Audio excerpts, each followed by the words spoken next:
በከፊል የኢራን መንግስት ነው የሚያስተዳድረው የሚባልለትን የፋርስ የዜና ወኪል ይፋ ባደረገው አንድ እጅግ አስደንጋጭ የሆነ መረጃ መሰረት የአሜሪካ መንግስት ከኢራን ጋር እያደረገ ያለውን የሰላም ውይይት ለመቀጠልና ወደ አዲስ ስምምነት ለመሻገር 5 እጅግ ከበድ ያሉ ዲፕሎማሲያዊ ይዘቶች ያሏቸው ነገር ግን ወታደራዊ ጫና በከፍተኛ ሁኔታ ያረፈባቸውን ቅድመ ሁኔታዎች በይፋ አስቀምጧል። ይህ ዋሽንግተን የወሰደችው ጠንካራ አቋም የመጣው ደግሞ የቴህራን አስተዳደር ቀደም ሲል ለአሜሪካ ከቀረባቸው ጥያቄዎችና ፍላጎቶች ማግስት ነው። ዋሽንግተን ለእነዚህ የኢራን ጥያቄዎች ሰጠችው ምላሽ የሰላሙን ድርድር ከማቀላጠፍ ይልቅ ሂደቱን ይበልጥ ወደ ጠባብና አስገዳጅ መስመር የከተተ ብሎም ዳግም ጦርነት ይጀምራል የሚለውን ትንተና እንዲመጣ ያደረገ ሆኗል። አሜሪካ በኢራን ላይ ያላትን ወታደራዊ ኢኮኖሚያዊና ፖለቲካዊ የበላይነትን ተጠቅማ ያስቀመጠቻቸው እነዚህ 5 ነጥቦች የኢራን የኒውክሌር ምኞት፣ የክልላዊ ተጽዕኖ አቅምና የፋይናንስ ነጻነት ሙሉ በሙሉ የሚቆጣጠሩ በመሆናቸው በአሁኑ ወቅት በዓለም አቀፍ ተንታኞች ዘንድ ትልቅ መነጋገሪያ ሆኗል። ኢራን እነዚህን ስምምነቶች ተቀበለች ማለት ሉዓላዊነቷን፣ ብሔራዊ ክብሯን አሳልፋ ሰጠች ማለት ነው የሚሉ ሐሳቦችም እንዲነሱ አድርጓል። ከነዚህ 5 ቅድመ ሁኔታዎች በስተጀርባ ያለው ዋናው እውነታና ስትራቴጂካዊ መሰረት ስንመለከተው ግን አሜሪካ አሁን ባለው ዓለም አቀፋዊ ሁኔታ ላይ ያላትን ፍጹም የበላይነት በይፋ ለማሳየትና የኢራኑ አስተዳደር ሙሉ በሙሉ ለማንበርከክ ቆርጣ መነሳቷን የሚያስረዱ ነው እናገኛቸው። የዋሽንግተን መሪዎች ትራምፕና አስተዳደራቸው እነዚህን መስፈርቶች ያዘጋጁት ዝም ብለው ከዲፕሎማሲያዊ ልማድ በመነጨ መንገድ ሳይሆን ካደረሱት ከፍተኛ ውድመትና ሰብአዊ ቀውስ በኋላ የተፈጠረውን ወታደራዊ ክፍተት አለ ብለው የሚያምኑትን ሐሳብ በአግባቡ ለመጠቀም በማለም ነው እየተባለ ይገኛል። ይህ ማለት አሜሪካ በኢራን ላይ ካካሄደቻቸው ተከታታይ የቦምብ ጥቃቶች በኋላ የኢራን የመከላከያ አቅም ተዳክመዋል ብለው ያምናሉ። በድርድርና በኃይል ማስፈራሪያም የታጀበ መንገድ እንዲከተሉም ያደረጋቸው ያለው ይህ የኢራን አቅም ተዳክሟል የሚለው እምነት እንደሆነ እየተነሳ ይገኛል። ምንም እንኳን የተለያዩ የኢንተለጀንስ ሪፖርቶች ከአሜሪካ የሚወጡትም ጭምር የኢራን አቅም ስቲል ባለበት እንዳለና በሚባለው ደረጃ የተዳከመ እንዳልሆነ ቢያስረዱም ማለት ነው። ሁኔታውን ካለበት እጅግ አደገኛ የጦርነት ስጋት ወደ ዘላቂ የሰላም ስምምነት ይሸጋገራል ወይስ የኢራን ብሔራዊ ኩራት የሚነኩ መስፈርቶች በመቀመጣቸው ምክንያት ቀጠናው ወደ ባሰ የጦርነት ማዕበል ውስጥ ይከቷል የሚለው ጥያቄ የብዙ ሀገራት መከላከያ ሚኒስትሮችና የደህንነት ተቋማት ቀዳሚ አጀንዳ ሆኗል። ይህንን ጉዳይ ይበልጥ ጥልቅ የሚያደርገው መሰላችሁ የአሜሪካ ውስጥ ፖለቲካ ለውጥ እንዲሁም ፕሬዚዳንት ትራምፕ ከቻይና ጉብኝታቸው ከተመለሱ በኋላ የያዙትን ጠንካራ አቋም ነው። ትራምፕ ወደ ዋሽንግተን እንደተመለሱ በኢራን ላይ ያለውን የጊዜ ገደብ እያለቀመውና የአሜሪካ ትዕግስት ሟጠጡን በይፋ እየገለጹ ይገኛል። ይህ 5 ነጥቦች ያሉት ቅድመ ሁኔታ የቀረቡበት ወቅትም አሜሪካና እስራኤል በጋራ በመሆን በኢራን ላይ ሊሰነዝሩት የሚችሉትን አዳዲስና ስልታዊ የሆኑ ወታደራዊ ጥቃቶች እቅዶችን እየተመለከቱ እያደሱ ባሉበት አልፎ ተርፎም ኦፕሬሽን ኢፒክ ፊውሪን በይፋ ዘግተው ኦፕሬሽን ስሌጅ ሃመር የተባለውን አዲስ ወታደራዊ ዘመቻ ለመጀመር እየተዘጋጁ ባሉበት ማዕቀፍ ውስጥ መሆኑም ይነሳል። ስለዚህ ነው እነዚህ 5 ቅድመ ሁኔታዎች ለኢራን የቀረቡት እንደ አማራጭ ሳይሆን ወታደራዊ ጥቃትን ለማስቀረት የምትገደድበት የመጨረሻው ይፋዊ የማስጠንቀቂያ ደብዳቤ ተደርገው ሊወሰዱ እንደሚችሉ እየተነሱ ያሉ። በእነዚህ 5 ነጥቦች ውስጥ የተካተቱ ዝርዝር ጉዳዮች የኢራንን ብሔራዊ ደህንነት ከመሰረቱ የሚያናጉ ብቻ አይደሉም። የአሜሪካ ጥቃቶች ያደረሷቸው ከፍተኛ ውድመት ምንም አይነት ካሳ እንደማይከፈል፣ የኢራን የኒውክሌር ማበልጸጊያና ዩራኒየሞች በሙሉ ወደ አሜሪካ እንዲጓጓዙ መጠየቅ፣ እንዲሁም የኢራን የሀብት ምንጭና ክልላዊ ፕሮክሲ ተዋጊዎቿን ሙሉ በሙሉ ግንኙነታቸው ሊቋረጥ ይገባል የሚሉ እነዚህ ነጥቦች ኢራን ልትቀበላቸው ማችላቸው መሆናቸውን ተከትሎ ጦርነት ለመጀመር ከምን ጊዜም በላይ አሁን ጊዜው ተቃርቧል የሚሉ ነጥቦች እንዲነሱ አድርጓል። እነዚህ ነጥቦች ኢራን በምን አይነት መልኩ ልታስተናግዳቸው እንደምትችልና የዓለም የነዳጅ ገበያ እንዲሁም የመካከለኛው ምስራቅ የወደፊት እጣ ፋንታ በምን አይነት መልኩ ሊቀርጹ እንደሚችሉ በሚቀጥሉት ደቂቃዎች እያንዳንዱን ነጥብ እያነሳን በጥልቀት እንመለከተዋለን። ስለዚህ አብራችሁ እንድትቆዩ ጋብዛችኋለሁ። የገበያ ሚዲያን የዩቲዩብ ገጽ ሰብስክራይብ አድርጉ፣ ቪዲዮንም ላይክ አድርጉ፣ ሐሳብ አስተያየታችሁን እንደተለመደው በኮሜንት መስጫው ላይ እንድታስቀምጡልኝ ጋብዛችኋለሁ። በቀጣይ በዝርዝር ጉዳዮች ነው የምንመለሰው ከአጭር መሸጋገሪያ በኋላ። ስለዚህ በድጋሚ አብራችሁን ቆዩ።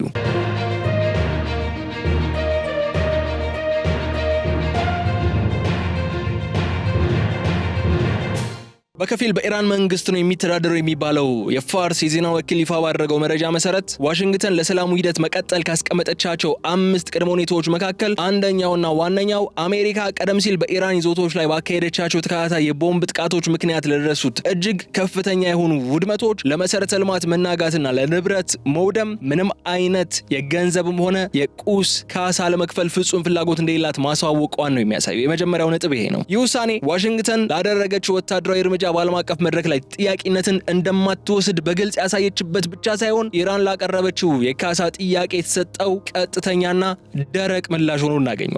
ይህ ምላሽ ደግሞ በሁለቱ ሀገራት መካከል ያለውን የድርድር መንፈስ ወደማይመለስበት እጅግ የሻከረ ምዕራፍ ውስጥ እንዲገባ እያደረገው ይገኛል። አሜሪካ የካሳ ክፍያውን ውድቅ የማድረግ ስትራቴጂካዊ ውሳኔ ስትወስን ዝም ብሎ ከገንዘብ ወይም ሌላ ነጥቦች ጋር የተያያዘ አይደለም። በኢራን አስተዳደር ላይ ከፍተኛ የኢኮኖሚና የፖለቲካ ጫናን ለመፍጠር የታለመ ስልታዊ የረዥም ጊዜ እቅድ እንዳላት ነው የሚያሳየው። ዋሽንግተን የቦምብ ጥቃቶቹ ያስከተሉትን ቢሊዮኖች የሚቆጠሩ ዶላሮች ውድመት የኢራን መንግስት በራሱ አቅም በራሱ የኢኮኖሚ ምንጭና በታገደው ኢኮኖሚው እንዲጠግን በማስገደድ በኩል የኃይል የበላይነቷን ለማረጋገጥ ነው እየጣረች የምትገኘው። ይህ እርምጃ የኢራን መሪዎች በጥቃቱ የወደመውን የሀገራቸው መሰረተ ልማት መልሰው መገንባት አቅቷቸው በገዛ ህዝባቸው ፊት ያላቸውን አመኔታና ተቀባይነት ሙሉ በሙሉ እንዲያጡ ለማድረግ ነው አሜሪካ አቅዳ እየተንቀሳቀሰች የምትገኘው። በዚህ ሳቢያ ደግሞ የውስጥ የህዝብ አመጽና የፖለቲካ ቀውስ እንዲባባስ ለማድረግ የተወጠነ ወታደራዊና ዲፕሎማሲያዊ ስሌት እንደሆነ ነው የተለያዩ የደህንነት ባለሙያዎች እየተናገሩ የሚገኙ።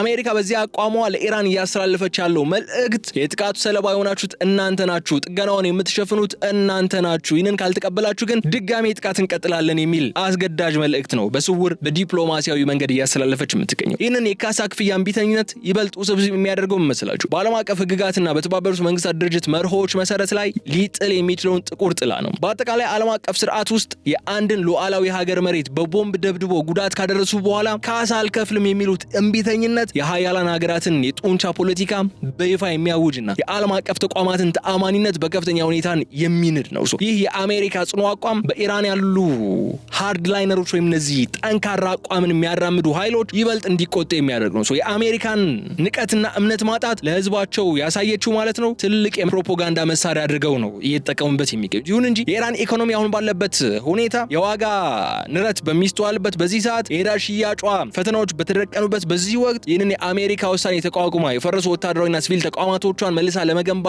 ትችላለች ወይ የሚለው ጥያቄ እየተነሳ ነው የሚገኘው። ሌላኛው የፋርስ የዜና ወኪል ይፋ ያደረገው መረጃ ደግሞ ዋሽንግተን የእስላማዊቷ ሪፐብሊክ መንግስት ለዓመታት ደክሞና በቢሊዮኖች የሚቆጠር ዶላር አፍስሶ ያመረተውን በከፍተኛ ደረጃ የበለጸገው ከ400 ኪሎ ግራም በላይ ዩራኒየም በቀጥታ ወደ አሜሪካ ግዛት ተላልፎ እንዲሰጥና እንዲጓጓዝ የጠየቀችበት ነጥብ ነው። ሁለተኛው ይህ ፍላጎት ኢራን ለወደፊት የኒኩሌር መሳሪያ ባለቤት ለመሆን ወታደራዊ ኃይል ሚዛኑን ለመቀየርና የራሷን በክልሉ እንደ ዋነኛ ኃይል ለመቅረጽ የምታደርገውን ጥረት ከመሰረቱ የሚያቀጭጭ ከመሆኑም በላይ ሀገሪቱ በከፍተኛ ሳይንሳዊ ምርምር ያገኘችውን ውጤት ለ10 ዓመታት ለተፋለመቻት ባላንጣዋ አሳልፋ እንድትሰጥ የሚያስገድድ እጅግ አስቸጋሪ ሁኔታ ውስጥ የሚከተት ነው። ይህ ከ400 ኪሎ ግራም በላይ የሆነው የበለጸገው ዩራኒየም ይዞታ ጥያቄ ለአሜሪካና ለእስራኤል ብሔራዊ ደህንነት ፍጹም ዋስትና ተደርጎ የተወሰደም ስልታዊ እርምጃ ሆኖ እናገኘዋለን። በኒውክሌር ሳይንስ ስሌት መሰረት ከ400 ኪሎ ግራም በላይ የሚሆን የበለጸገ ዩራኒየም በአንድ ሀገር እጅ መገኘት ማለት ሀገሪቱ በአጭር ጊዜ ውስጥና በፈጣን ስልተ ቀመር ወደ ኒውክሌር ጦር መሳሪያ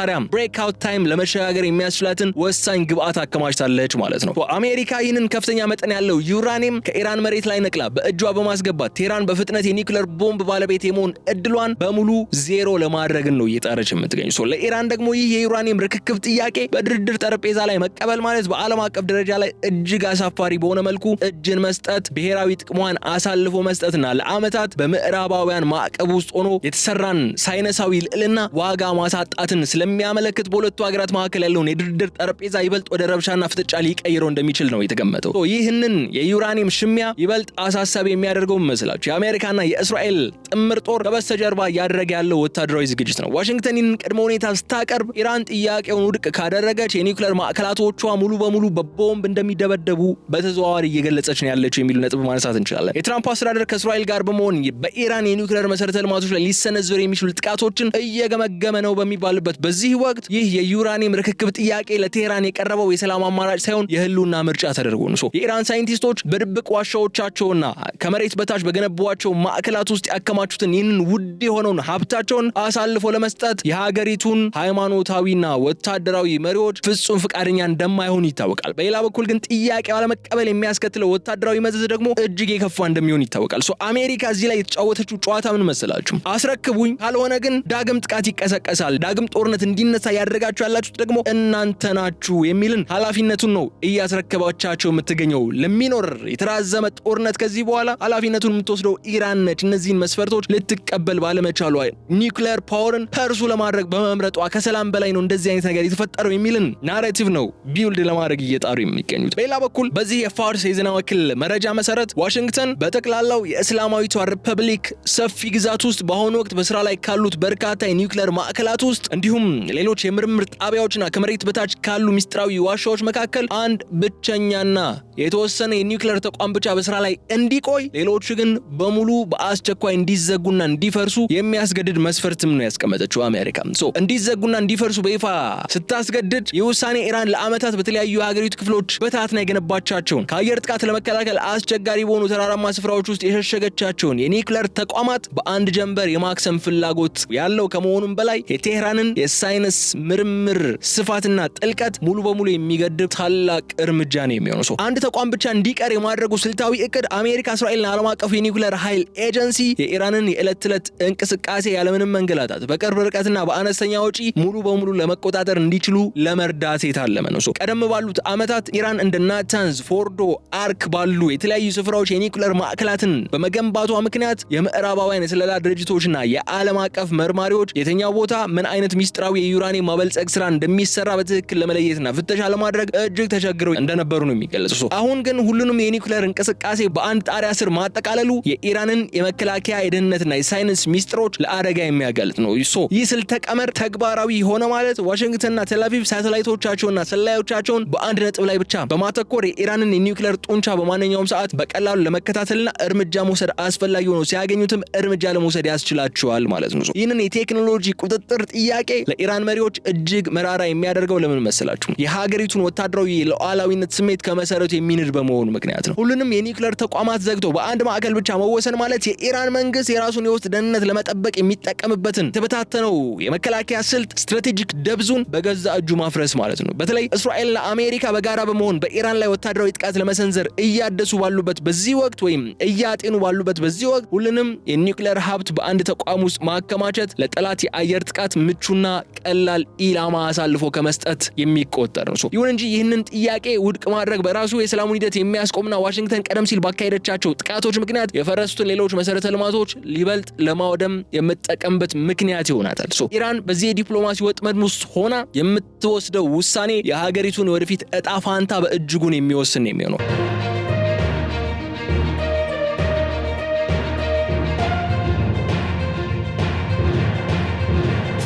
ሌላኛው ፋርስ የዜና ወኪል ይፋ ያደረገው የአሜሪካ ፍላጎት አሜሪካ ከቴህራን ጋር ለሚደረገው የሰላም ውይይት ቀጣይነት በተቀመጠው መስፈርት ላይ በዓለም አቀፍ ባንኮችና በተለያዩ የውጭ ሀገራት የፋይናንስ ተቋማት ውስጥ በቁጥጥር ስር ውለው ከሚገኙት የኢራን በቢሊዮኖች የሚቆጠሩ የገንዘብ ሀብቶች አሰቶች መካከል ከ5% በላይ ለመልቀቅ ፍጹም ፍላጎት እንደሌላት በግልጽ ማስታወቋ ነው። ይህ ማለት ምን መሰላችሁ? ኢራን የገዛ ሀገሯን የሀብት ምንጭ የነዳጅ ሽያጭ ውጤቶችንና የውጭ ምንዛሬ ክምችቶቿን 75% ያህሉ ፈጽሞ ማግኘት አትችልም ነው እያለች ያለችው አሜሪካ። ይህ ደግሞ በአሁኑ ወቅት በከፍተኛ የዋጋ ንረት በገንዘብ እሴት መውረድ ወይም የገንዘባቸው የመግዛት አቅም መውረድ ምክንያት በከባድ የኢኮኖሚ ቀውስ ውስጥ ለምትገኘው ሀገር እጅግ አስደንጋጭና መራራ መርዶ ነው የሚሆነው። የገንዘብ እገዳ ሙሉ በሙሉ አለማንሳትና 25% ብቻ ለመልቀቅ መወሰን አሜሪካ የኢራን መንግስት በድርድር ጠረጴዛ ላይ አንበርክካ ለማቆየት እየጣረች ስለመሆኑ ያሳያል።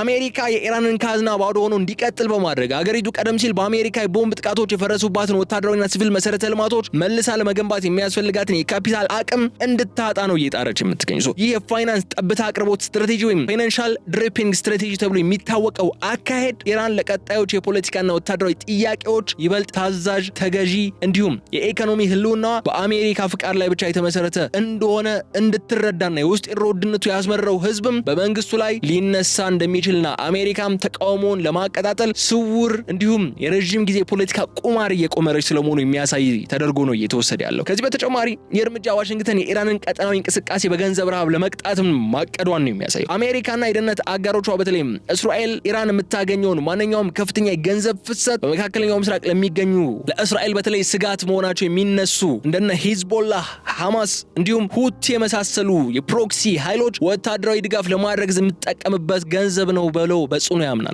ለዚህም ነው ገንዘቡን 75% ታግዶ እንዲቆይ የሚያደርጉ።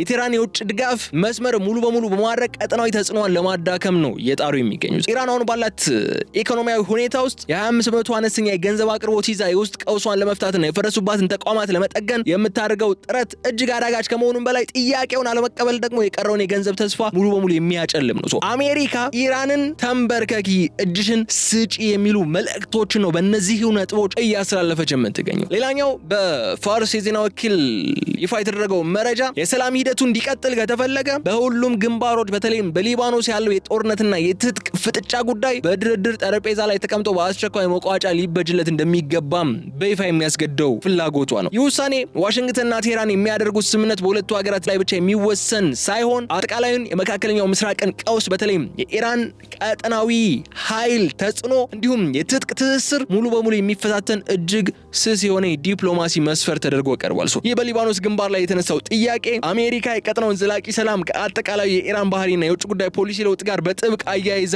ለመመልከት መገደዷን ያሳያል። ዋሽንግተን በዚህ ቅድመ ሁኔታ በኩል ለቴህራን እያሰላለፈች ያለው ስውር ግን ደግሞ እጅግ ግልጽ የሆነው መልእክት ኢራን በሊባኖስ ለሚንቀሳቀሰውና ዋነኛ ወታደራዊ አጋሯ ለሆነው ለሂዝቦላህ የምታደርገውን የገንዘብ የቴክኖሎጂና የላቁ የጦር መሳሪያዎች አቅርቦት ሙሉ በሙሉ ማቋረጥ አለባት የሚል ነጥብ ነው የሚያነሳው። ይህ በእንዲህ እንዳለ ግን አሜሪካ እነዚህ መስፈርቶችን ለኢራን ልካለች ተብሎ የኢራን ከፊል መንግስታዊ የሆነውን ፋርስ የዜና ወኪል በሚዘግብበት ወቅት በዓለም አቀፍ መገናኛ ብዙሃን በሰፊው የተዘገበ ያለው ጉዳይ ግን ምን መሰላችሁ? ፕሬዚደንት ዶናልድ ትራምፕ ከቻይና ጉብኝት ማግስት ወደ ዋሽንግተን ገብተው በአሜሪካ የውጭ ጉዳይ ፖሊሲ ላይ እጅግ ኃይለኛና አውዳሚ የሆነ አዲስ ስልተ ቀመር ይዞ መምጣታቸውን ነው የሚያሳየው ዘገባዎቹ። የትራምፕ አስተዳደር ለኢራን የተሰጠው የዲፕሎማሲ ጊዜ አሁን ሙሉ በሙሉ ያለቀ መሆኑና ዋሽንግተን አምስቱን ቅድመ ሁኔታዎችን ለማስከበር ሲባል ማንኛውም አይነት አዲስና ስልታዊ የሆኑ ወታደራዊ እርምጃዎችን ለመውሰድ ዝግጁ መሆኗን የሚገልጹ መረጃዎች መውጣታቸው የሰላም ድርድር ጠረጴዛ በቀጥታ በከባድ የጦርነት ጥላ ስር እንዲወድቅ አድርጎታል። በትራምፕ መሪነት ዋሽንግተን የያዘችው ይህ ጽኑ አቋም ዝም ብሎ በቃላት ደረጃ የሚደረግ ማስፈራሪያ ሳይሆን ኦፕሬሽን ኢፒክ ፊውሪን በይፋ በመቋጨት ኦፕሬሽን ስለጅ ሃመር በሚል ስም የተዘጋጀው አዲሱና ስልታዊው የጥቃት ዘመቻ ወደ ተግባር ለማምራት የታለመ እንደሆነም የደህንነት ምንጮች እየጠቆሙ ይገኛሉ። አሜሪካ ከዚህ ቀደም በኢራን ላይ ካካሄደቻቸው ጥቃቶች በተለየ መልኩ ይህ አዲሱ እቅድ የቴህራንን ቀሪ የኢኮኖሚና የመከላከያ መዋቅሮች ሙሉ በሙሉ ለማውደም የታለመ ስለመሆኑ ተነሷል። ስለዚህ አሁን የቀረቡት 5 ቅድመ ሁኔታዎች ለኢራን አስተዳደር የቀረቡት ለድርድር እንዲያመቹ ተደርገው ሳይሆን አሜሪካም አዲሱን ወታደራዊ ዘመቻ ከመጀመሯ በፊት ለቴህራን የሰጠቻቸው የመጨረሻና ብቸኛው የሰላም መውጫ በር ተደርጎ ነው የሚወሰዱ።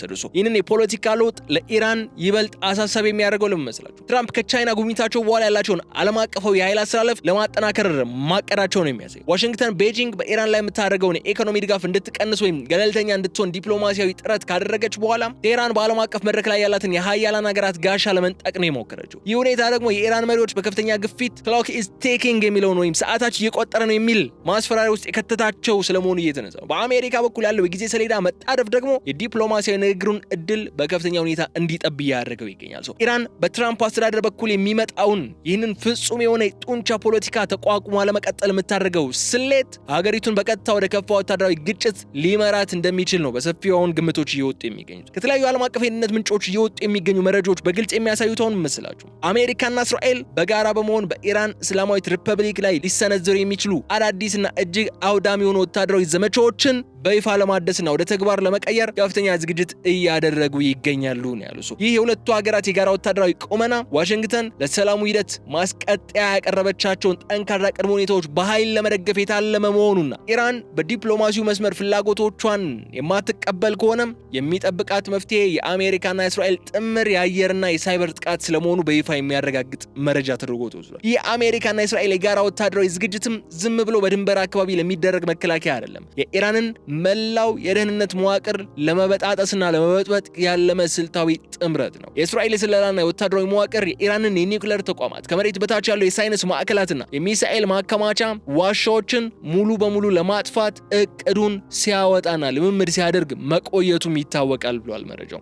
አሁን በዋሽንግተን በኩል የመጣው አዲሱ አስተዳደራዊ ጫናና የተሰጠው አጭር ጊዜ ገረብ ለእስራኤል ትልቅ ስልታዊ እድል ፈጥሮላታል ማለት ነው። የሁለቱ ሀገራት የጦር መኮንኖች በጋራ በመቀመጥ የጥቃት ኢላማዎችን በመለየት የሳተላይት መረጃዎችን በመለወጥና የአየር ላይ ነዳጅ መሙላት ስልቶችን በማጠናከር ላይ ናቸው የሚሉ ሪፖርቶች መውጣታቸው አሜሪካ ያቀረበችው የድርድር ጠረጴዛም የእስራኤልን የህልውና ደህንነት ፍላጎት ለማስከበር የተነደፈ መሆኑን ቁልጭ አድርጎ የሚያሳይ ነው። ይህንን የጋራ ወታደራዊ ዝግጅት ለኢራን እጅግ አደገኛ የሚያደርገው ግን ለምን መሰላችሁ? በክልሉ ውስጥ ሊፈጠር የሚችለውን ፍጹም የኃይል ሚዛን መዛባት ነው።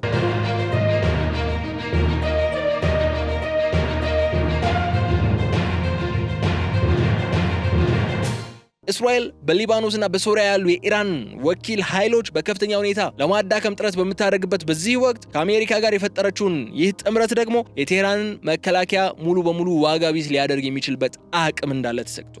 አሜሪካ የኢራንን የኒውክሌር ተቋማት ቁጥር ወደ 1 እንዲቀንስና ዩራኒየሙ እንዲሰበሰብ የጠየቀችው እስራኤል ወደፊት ልታደርገው ለምትችለውን ጥቃት ምቹና ፈጣን ስራ ለመፍጠር እንዲረዳት ጭምር ነው እየተባለ ያለው። ጦርነቱን ለማቆም ብቻ ሳይሆን ኢራን ራሷን መከላከል ወደማትችልበት ደረጃ ላይ በማውረድ በነጻነት ጥቃቶችን ለመፈጸም እንዲያመች ነው የሚሉ ጉዳዮችም እንዲነሱ አድርጓል። ኢራን ይህንን የሁለቱን ሀያላን ሀገራት ጥምር የጦር አቅምና ዘመናዊ የቴክኖሎጂ የበላይነት ተቋቁሞ ለመቀጠል የምታደርገው ጥረት የሀገሪቱን ወታደራዊ አመራሮች እጅግ ከባድ ወደሆነ የስትራቴጂክ ውሳኔ ማዕከል ውስጥ ይከታቸዋል። ከተለያዩ የቴህራን ውስጥ ምንጮች የሚወጡ መረጃዎች የሚያረጋግጡት አሁን የሀገሪቱ ከፍተኛ አመራሮች፣ የሃይማኖት ምክር ቤትና የእስላማዊ አብዮታዊ ጥበቃ ጦር IRGC አዛዦች በሁለት እሳት መካከል የቆሙ ነው የሚመስለው ይላሉ። የአሜሪካ ጥያቄዎች ሙሉ በሙሉ ተቀብለው የኒውክሌር ሀብትን ማስረከብና የክልላዊ ኃይል ሚናን በመተው በሀገሪቱ ታሪክ ውስጥ ከባድ ብሔራዊ ውርደትና እጅ መስጠት ተደርጎ የሚወሰድን ውሳኔ መወሰን፣ በሌላ በኩል ደግሞ ጥያቄዎችን ሙሉ በሙሉ ውድቅ በማድረግ አሜሪካና እስራኤል ያዘጋጁትን አውዳሚ ወታደራዊ ጥቃት በቀጥታ መጋፈጥ የሚሉ ሁለት አማራጮች ብቻ ነው ያሏቸው የሚል ነገር ነው የታየው። ይህ ደግሞ ስትራቴጂክ ምርጫዎች ፍልሚያ እንዲቀሰቀስ አድርጓል በሀገሪቱ ውስጥ። በዚህ የኢራን ውስጥ ፖለቲካ ፍልሚያ ውስጥ ደግሞ የጎላ ድምጽ ያላቸውና የሀገሪቱን ወታደራዊ መዋቅር የሚቆጣጠሩት አንኳር አቋምን የሚያራምዱት ሃርድ ላይነሮች በመሆናቸው ምክንያት ለአሜሪካ ዲፕሎማሲያዊ ጫና ፍጹም እጅ መስጠት እንደሌለባቸው በጽኑ ያምናሉ። እነዚህ ወገኖች ዋሽንግተን ቀደም ሲል በኢራን መሬት ላይ ላደረሰችው የቦምብ ጥቃት የካሳ ክፍያ አልከፍልም ማለቷና የታገደው የገንዘብ ሀብትም አብዛኛውን ፖርሽን አለቅም ብላ ማሳወቋ አሜሪካ የምትፈልገው ሰላም ሳይሆን የኢራንን ስርዓት ሙሉ በሙሉ ማዳከምና ማፍረስ መሆኑ በግልጽ ያሳያል የሚል አቋምን ይዟል። ጥያቄው ከመቀበል ይልቅ የኒውክሌር ማበልጸግ ስራውን ይበልጥ ማፋጠን፣ ከአሜሪካ ጋር ቀጥተኛ ጦርነት ውስጥ ለመግባት መዘጋጀትና በቀጠናው ያሉ የፕሮክሲ ኃይሎች በሙሉ በማንቀሳቀስ የአሜሪካና የእስራኤልን ጥቅሞች ማጥቃት የተሻለው የመከላከያ አማራጭ ነው የሚል እምነትን ስለመያዛቸው ነው ከቴህራን የሚወጡ ምንጮች የሚያሳዩ። በሌላ በኩል ግን በሀገሪቱ አስተዳደር ውስጥ ያሉ መጠነኛና ዲፕሎማሲያዊ መስመርን ያራምዳሉ ተብሎ የሚታመኑ ኢራናውያን አሜሪካ ባካሄደቻቸው ጥቃቶች ሳቢያ የፈረሱ መሰረተ ልማቶች መልሶ ለመገንባትና በከባድ ማዕቀብ የደቀቀውን የሀገሪቱ የኢኮኖሚ ነርቭ ለመታደግ ሲባል የተወሰኑ ቅድመ ሁኔታዎች በድርድር መልክ መቀበል ያዋጣል የሚል አቋም እየያዙ ስለመሆኑም እየተነሳ ነው የሚገኘው። በዚህ ማለበዛ ግን ከተለያዩ የጂኦፖለቲካ ተንታኞች ስሌት መረዳት የምንችለው መስላችሁ ዋሽንግተን ያስቀመጠቻቸው እነዛ ቀደም ብዬ ያነሳኋችሁላችሁ 5 ጠንካራ ቅድመ ሁኔታዎችና የቴህራን የውስጥ ውሳኔ ማዕበል የምስራቁን የመካከለኛውን ምስራቅ ቀጣይ መልክ ሙሉ በሙሉ የሚወስኑ መሆናቸው ነው። እነዚህ ቅድመ ሁኔታዎች ተቀባይነት አግኝተው ወደ ተግባር የሚቀየሩ ከሆነም በክልሉ ላይ አዲስ የአሜሪካና የእስራኤል ፍጹም የበላይነት የሚነግስ ነው የሚሆነው። በተቃራኒው ግን ድርድሩ ፈርሶ ወታደራዊ እርምጃዎች የሚቀጥሉ ከሆነ ዓለም እስካሁን አይተው የማታውቀውን የጦርነት መስፋፋት፣ የነዳጅ መስመሮች መዘጋትና አጠቃላይ የኢኮኖሚ ቀውስ ልታስተናግድ እንደምትችል በግልጽ የሚያመላክቱ መረጃዎችን እያየን ነው የምንገኘው። የአሜሪካ 5 ቅድመ ሁኔታዎች በቴህራን በኩል ተቀባይነት አግኝተው ሰላሙ የሚቀጥል ከሆነ ይህ ክስተት የኢራንን ቀጠናዊ መሪነት ምኞት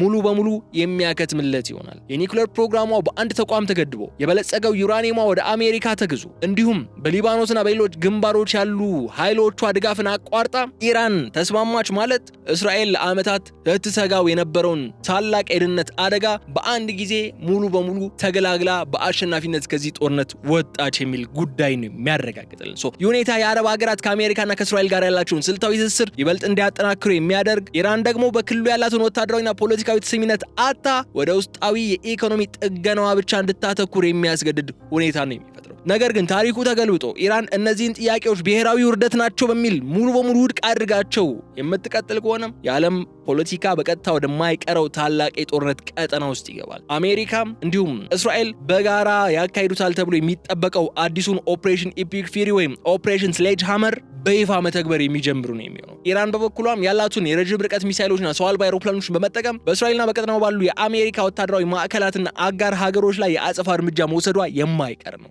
ይህ አይነቱ ግጭት ደግሞ በዓለም አቀፍ ደረጃ እጅግ ወሳኝ የሆነውን የሆርሙዝ የባህር መስመር መዘጋትን ሊያስቀጥል የሚችል የዓለም ነዳጅ አቅርቦትን የሚያቋርጥ የነዳጅ ዋጋን በአንድ ጀንበር አራ እንዲነካና በባለፈው የጦርነት ጊዜ ወቅት ወደ ነበረበት ከፍተኛ ዋጋ ተመን እንዲመለስ የሚያደርግ በዓለሙ ኢኮኖሚ ላይ ደግሞ የከፋ የዋጋ ንረት እንዲሁም ቀውስ የሚያመጣ ነው የሚሆነው። ከዚህ በተጨማሪ ፍጥጫ የዓለምን ታላላቅ ሀያላን ሀገራትንም አሰላለፍ ሙሉ በሙሉ ሊያናጋ የሚችል ነው። አሜሪካ በኢራን ላይ የምታደርገውን ጫና ስታጠነክር እንደ ሩሲያና ቻይና ያሉ ሀገራት የራሳቸውን ስልታዊ ጥቅምና በክልሉ ያላቸውን ተጽዕኖ ለመጠበቅ ሲሉ ከኢራን በስተጀርባ በስውርም ሆነ በይፋ መቆማቸውን የሚቀጥሉበት እድል እጅግ ከፍተኛ ነው። ይህ ደግሞ ቀውሱን በሁለት ሀገራት መካከል ከሚደረግ ፍልሚያ ባለፈም ወደ አዲስ የሀያላን ሀገራት የቀጥታ ሆነ የተዘዋዋሪ ጦርነት ግንባር የፕሮክሲ ዋር ሜዳ ሊቀየር የሚችልበት እድል ይፈጥራል። ፕሬዚዳንት ዶናልድ ትራምፕ የሰጡት የጊዜ ገደብ እየተጣደፈ ባለበት በዚህ ወቅት በቀጣዮቹ ሳምንታት በዋሽንግተንና በኢራን መካከል የሚወሰዱ